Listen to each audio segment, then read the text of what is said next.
Izin memperkenalkan diri, nama saya Siftia Ria Kusmita, NPM 20111000479. Mata kuliah SP Pengembangan Kurikulum, dosen pengampu Ibu Yulianti MPD, Prodi Pendidikan Guru Madrasah Ibtidaiyah dari UIN Raden Intan Lampung. Pada video kali ini saya akan menjelaskan perkembangan kurikulum di Indonesia. Berbicara mengenai perkembangan kurikulum di Indonesia, sejak kemerdekaan Indonesia pada tahun 1945, kurikulum pendidikan nasional telah berulang kali mengalami perubahan, yaitu sejak tahun 1947 hingga kurikulum tahun 2013, di mana perubahan ini dipengaruhi oleh perkembangan dunia pendidikan saat faktor perkembangan zaman, baik itu pada bidang politik, ekonomi, sosial budaya, iptek dalam masyarakat, berbangsa dan bernegara, di mana kurikulum sebagai rencana pelatihan didikan tentu perlu dikembangkan secara dinamis, sesuai dengan tuntutan dan perubahan yang terjadi dalam masyarakat. Pembahasan selanjutnya yaitu mengenai kurikulum yang pernah ditetapkan di Indonesia. Yang pertama yaitu kurikulum 1947 yang disebut sebagai Rencana Pelajaran 1947. Kurikulum pertama yang ditetapkan di Indonesia setelah kemerdekaan. Kurikulum ini masih menggunakan istilah yang berasal dari bahasa Belanda yaitu Leerplan yang berarti rencana pelajaran, sedangkan untuk istilah kurikulum sendiri masih belum populer digunakan pada masa itu.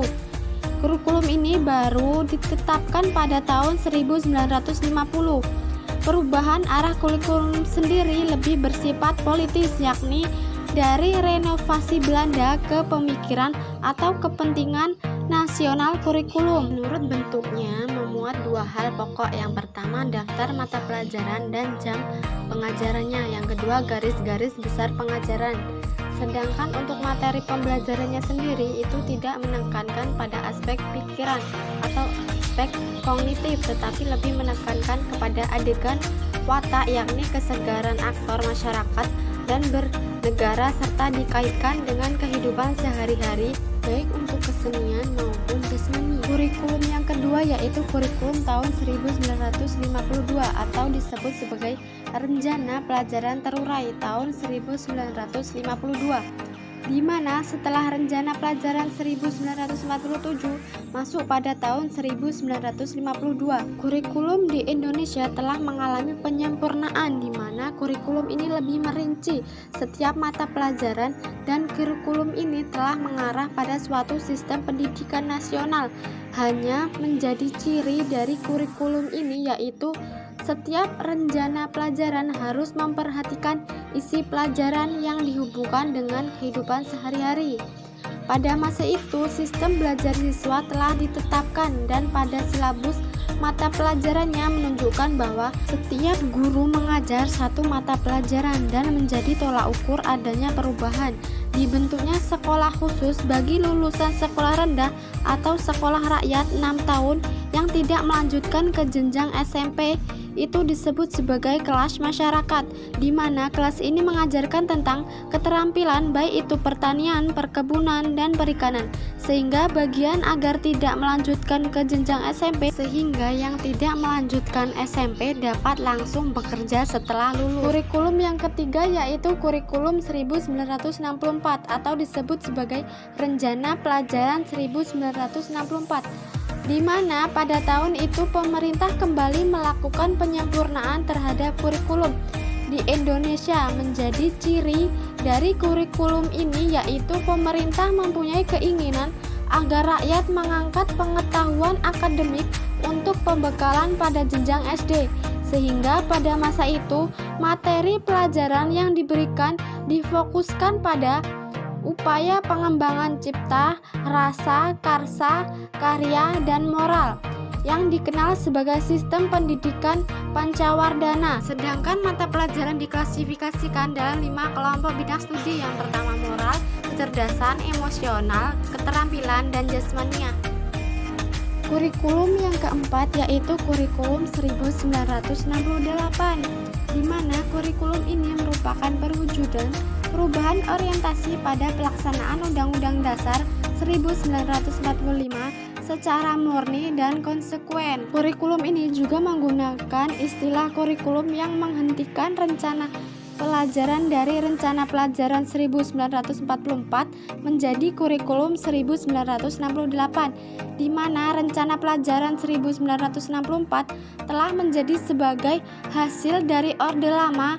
Pada kurikulum ini juga telah menjadi perubahan pendekatan materi pelajaran, yaitu dari sistem Pancawardhana menjadi pembinaan Pancasila, pengetahuan dasar, dan kecakapan khusus. Kurikulum ini juga memiliki 9 mata pelajaran dan telah terjadi fungsi mata pelajaran menjadi mata pelajaran ilmu pengetahuan alam atau IPA dan mata pelajaran ilmu pengetahuan sosial atau IPS, di mana merupakan konsep tematik dan interaktif pertama yang ada di Indonesia.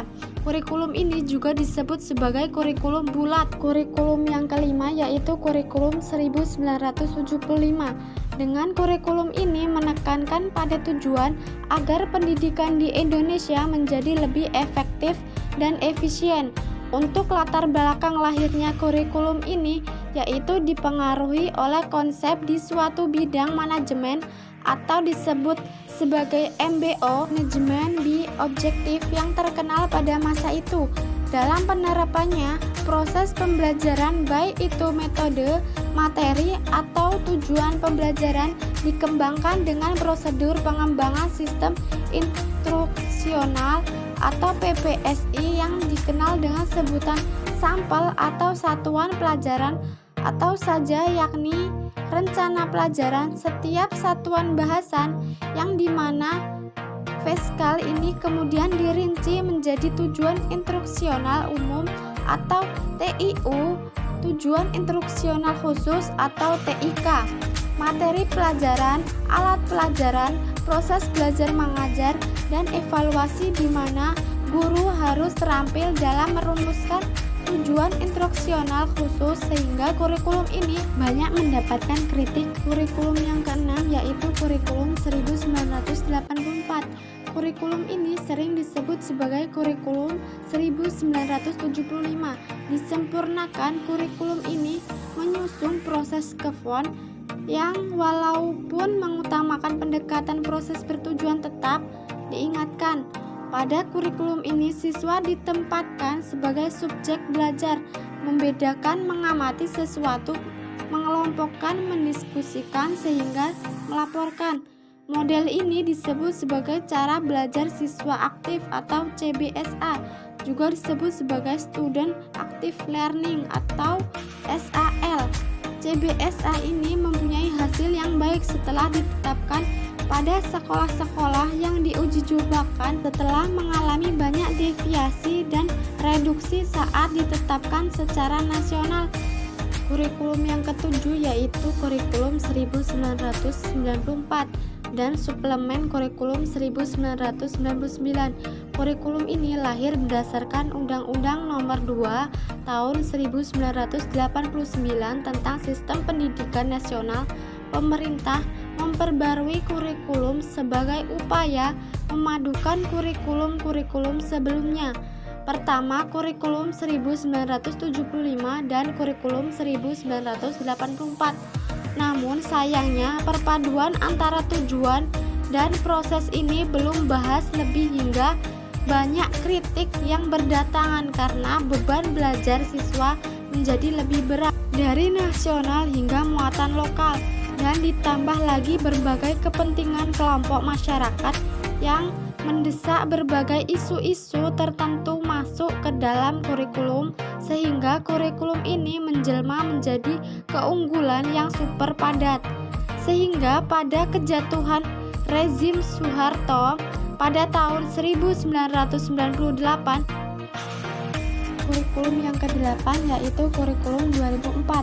KBK atau kurikulum berbasis kompetensi. Pada tahun 2004, pemerintah menuturkan kurikulum berbasis kompetensi untuk mengganti kurikulum 1994 di mana suatu program pendidikan siswa potensi ini harus mengandung 3 unsur, yaitu yang pertama, pemilihan kompetensinya sesuai, yang kedua, spesifikasi indikator-indikator evaluasi, yang ketiga, pengembangan pembelajaran. Kurikulum yang ke-9 yaitu kurikulum 2006 atau KTSP, kurikulum tingkat satuan pendidikan, di mana pada awal 2006 uji coba KBK diberhentikan dan lahirlah KTSP yang disusun oleh Badan Standar Nasional Pendidikan yang kemudian ditetapkan oleh Menteri Pendidikan melalui Peraturan Menteri Pendidikan Nasional atau Kemendiknas nomor 22, 23, dan 24 tahun 2006, di mana pada kurikulum 2006 ini pemerintah bertindak sebagai pusat yang menetapkan atau menentukan standar kompetensi serta kompetensi dasar, sedangkan sekolah bertindak sebagai pengembang, terutama yang dulu, di mana di sini guru harus waktu mengembangkan dalam bentuk silabus dan penilaian berdasarkan kondisi sekolah dan wilayahnya, di mana hasil pengembangannya akan dihimpun dan terbentuklah yang namanya KTSP. Kependudukan KTSP menjadi tanggung jawab dari sekolah. Kurikulum yang ke-10 atau kurikulum yang terakhir yaitu kurikulum 2013, di mana kurikulum ini masih diterapkan hingga saat ini. Kurikulum 2013 ini merupakan pemikiran penyempurnaan dan modifikasi dari puncak kurikulum-kurikulum sebelumnya. Kurikulum 2013 ini berbasis kompetensi yang memfokuskan pada pemrolehan kompetensi tertentu dari peserta didik. Kurikulum ini memiliki 3 aspek penilaian, yaitu aspek pengetahuan, aspek keterampilan, aspek sikap dan perilaku. Tema utama dari kurikulum 2013 ini yaitu untuk memperoleh informasi Indonesia yang kreatif, inovatif, produktif, efektif melalui pengamatan sikap, keterampilan, dan pengetahuan yang terintegrasi. Mungkin itu penjelasan dari saya mengenai perkembangan kurikulum di Indonesia. Diharapkannya setelah adanya berbagai perubahan dan modifikasi dari kurikulum di Indonesia akan meningkatkan mutu dan kualitas pendidikan di Indonesia. Terima kasih. Wassalamualaikum warahmatullahi wabarakatuh.